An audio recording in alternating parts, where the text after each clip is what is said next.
Hey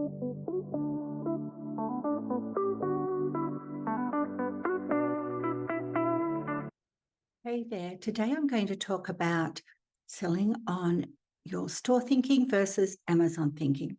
Now, as authors, it's understandable that Amazon could be all consuming for us. After all, when you're selling on the retailers, it is the biggest retailer, far more so than the others. And even when you're selling wide, which means selling not exclusively on Amazon, most of your income would come from Amazon. So, to authors, Amazon looms large. People think Amazon, Amazon, Amazon all the time.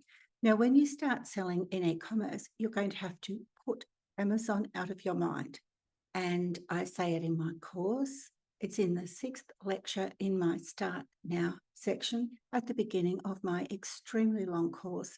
And I say this information again and again and again, and on my YouTube channel, but people keep asking me. And that's fine, because when you're selling on the retailers, as I said, Amazon is huge in your mind. To be successful in e-commerce, you cannot run your business based on what Amazon is doing or not doing. Now, as I always say, e-commerce is not an extension of being wide. That is to say, it's not an extension of not being exclusive to Amazon. When you're selling on the retailers, that is one thing. When you are selling from your own store, you are now running an e-commerce business. And the two don't meet. There's no comparison. They are completely separate, opposite systems. So you cannot carry your selling on the retailer thinking across to your selling in e-commerce thinking, because, as I said, they're polar opposites. Do not let what happens on Amazon dictate to your business. Now, somebody asked me this morning, what do they do with first in series free? Now, if you've watched any of my other videos, you'll know that free is a very, very bad idea. Don't offer free books on your store, because it will completely stuff up all your data. Lots and lots of reasons. Go and look at my other videos as to why you should never do that. It's a complete hot mess. You'll stuff up everything if you do that. But the problem was, what if you have first in series free on the retailers? What should you do with your store? They're two separate entities. Go and offer first, keep your first in series free going on the retailers, and put a price on your store. Now, the person said, will someone think that's shady? But you see, again, it's context. Your store, your business is uppermost in your mind. Nobody else could really care less. The customers don't really care less. They're just looking what's in it for them. And of course, fair enough, who doesn't? So they're not going to sit there and make a spreadsheet of how much you're selling on Amazon books for and how much you're selling on the retailers. I always say price exactly the same as on Amazon in your store. Now, the question was, should you keep the first in series free on the retailers but put a price on your store? Absolutely. Many, many reasons. The first being, it's very, very bad to have first a free in your store. And also, you don't want to drive anyone to an individual product in your store. Now, fair enough, if you've got a series and you're driving to the next in the series, say on pre-order or something like that. But then again, you would also have in your frequently bought together app, your cross-sell app, you would offer them other books in the series, but never under any circumstances drive traffic to a single book in your store. Always think bundles, bundles, bundles. Now, as I said, Amazon looms large in authors' minds, but not so in the mind of the customer. There are plenty of 8-figure brands out there who, as I always say, who sell precisely the same products that they also sell through Amazon, but they charge shipping. Amazon has fast, free Prime shipping. These 8-figure brands do not. They are 8-figure brands. They're making 8 figures on their e-commerce store because they know that they do not let Amazon dictate their business. Now, these are people who have started, these are businesses that have started from scratch. It's not like their rich uncle died and left them a few $1 billion. I wanted to clarify that because people always say to me, oh, it's all right for them, they're an 8-figure business. They didn't wake up one morning and they suddenly had 8 figures in their account. They started these businesses from scratch. They started selling on Amazon, but they also, this is not books, this is products. They think of Gymshark, they also started their own lines from their own store. They have both running, yet they're making 8 figures from their own store because they don't. Now, what if these people had sat around and thought, oh, we're selling on Amazon, we can't match Amazon's free Prime fast shipping? They wouldn't have made 8 figures a year in their store, would they? It's common sense. Do not let Amazon dictate your business. Now, I think this is one of the hardest things for people who come across from selling on the retailers to e-commerce to understand. They try to do everything they do on Amazon. They try to make it fit. That's putting a square peg in a round hole. It's not the same. They're different businesses. And it's very important to price the same on your store as you price on Amazon. Now, someone said to me this morning, but then why will people buy from my store if there's not an incentive? Go and watch my other videos. You might be driven by price. Your Uncle Frank might be driven by price, but not everyone in the world is driven by price.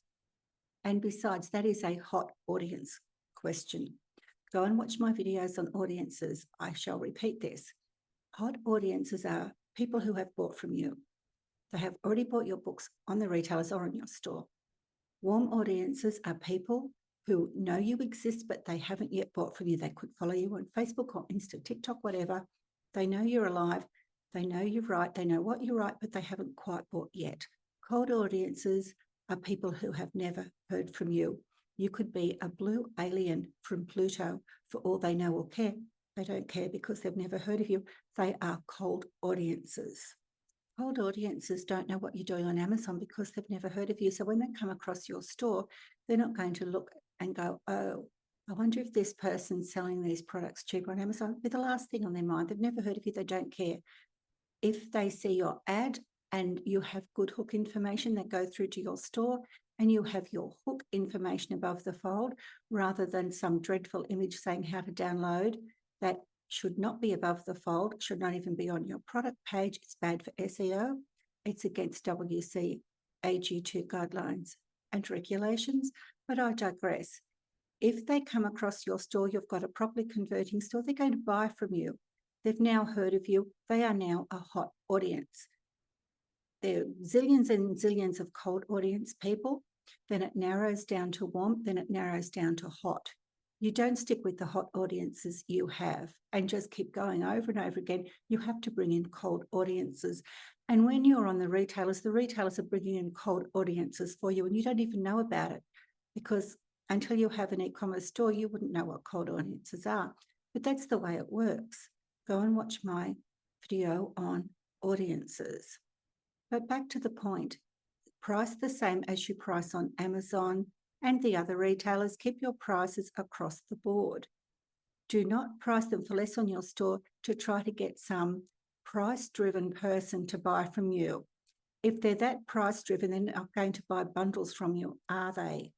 And you want high-paying people. You want people who will go to your store to buy a bundle. They will see another bundle in a cross-sell and they will buy that other bundle. They're the sort of customers you want.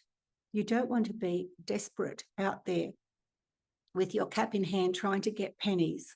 Go, please buy from me, please buy from me. Buy my skimpy little book. No, you do not want to be selling one single book to anybody. You want to be selling bundles and you want to be selling cross-sells. If you want your store to be sustainable, that's what you need, bundles, multiple products, bundles. You do not price your products for less than on Amazon. Now, it's only hot audiences that might be interested in a discount. If you want to give them a discount, send to your retailer newsletter list, say a coupon for 10%, 15%. That's how you could keep these people happy, but they're already your customers. So bear that in mind. Cold audiences are typically not price driven. You should not be trying to hook customers on price. You should be trying to hook them on quality. You should be trying to hook them on what are your books about. You're an author, for goodness sake. You make up stuff. Unless you're a non-fiction author, then hopefully you don't make up stuff. I have said it a lot, but that's beside the point. If you're a fiction author, put a good hook in there. Tell them why they want to buy your books. If you're a non-fiction author, what problem are you solving? Tell them what problem you're solving. If you're a fiction author, it's what needs and desires, what wants are you helping with. So that's what you should be focusing on. Not the price. The price should be not even in your mind. Another thing, forget what Amazon's doing. Of course, when you're looking at the books you've got for sale on the retailers, of course, you've got to look at what they're doing. But when you're looking at your own e-commerce store, the most important thing to do is to put Amazon out of your mind. Forget Amazon exists. Go and write it on your bathroom mirror with lipstick. Forget Amazon exists. I cannot stress this enough. Again and again, I say this, but people say to me, should I price lower than Amazon? No, I scream, do not. Please go and watch my videos. No, you do not price lower than Amazon. Never under any circumstances price lower than Amazon. To recap, you should never drive traffic to a single book. Do not price your books lower than on Amazon. That is one of the biggest mistakes you could make. I think, in fact, a bigger mistake, of course, would be to price for free, but I would say it's one of the biggest mistakes you can make is to price lower than Amazon. You're not going to make any money that way. People aren't going to go to your store and buy from you because it's cheaper. If they're hot audiences, you can offer them a discount to your retailer list. But remember, cold audiences don't know you from a bar of soap. They're going to look at your store, they're going to look at your ad, they're not going to go, ooh, I wonder if Amazon's selling this for more, therefore I should go to Amazon and have a look. No, they'll look at your Facebook ad or whatever, if that's how you're driving them to your store, and they'll say, oh, good. If they like the look of it, they land on your product page. Hopefully it's not a hot mess, and they'll buy. If they don't buy, they browse and then abandon, or they abandon cart, or they abandon checkout. Klaviyo will get them. Klaviyo will get them for abandoned cart and checkout. Klaviyo will get around 20% of non-subscribers for browse abandonments. That is why I always say Facebook ads work hand in hand with Klaviyo flows or OmniSend or whatever.